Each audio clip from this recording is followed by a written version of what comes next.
Hi, it's me again with Corel tips and tricks.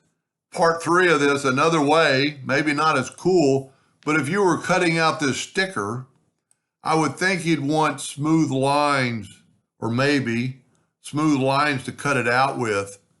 And so, the little jagged edges wouldn't catch or tear. And this is another way to fix the leaks. Let me get rid of this right here. So here is, you don't have to hit your calculator. Here is our bitmap. Here's our good one. It's been traced. So what I'm going to do, I'm going to make that outline boundary around it, but I'm not going to use, I'm not going to fix look at the leaks. So we still have the leaks. There are 3 leaks in this on the outside. So what we're going to do, we're going to go up to Object, Group, and Ungroup it. And when we do that, look at our boundary tool comes up. Click on your boundary tool, and I'm going to nudge that boundary over. Now, this hasn't fixed the leaks yet because it went inside the leaks. But if we take this item now and go to Effects and Contour, I've already got the Docker open. And let's contour to the outside. Let's go 0.2 with rounded corners. Going to take just, no, I did the wrong one. Yeah, no, that's the right one. So there's with rounded corners. I'm going to go to Object, break the contour part. I'm going to nudge it over. We're going to have some interior stuff.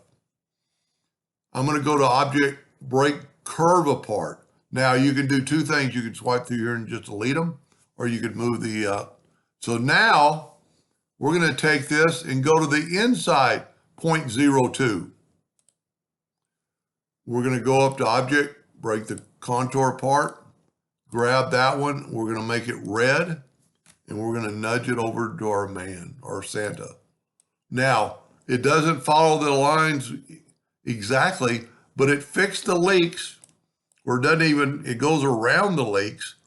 And I started thinking when I was kind of unhappy it didn't do a better job. But do you want those jagged edges on a sticker? Or maybe even a piece of wood? I think the first person that we were trying to help was making an ornament. So you might necessarily want that piece of wood sticking out, where this is a lot bigger piece of wood. And we can kind of, look at it. I might be going too far here. Let's make it a color of wood. And then go back up. Go up to Object, Order, Backup Page. And that's what your ornament's going to look like. So instead of having, jagged, well, let's take away the outline now on it by right-clicking. So that's what it's going to look like. Instead of going in here and having that jagged point, it's just going around the edges.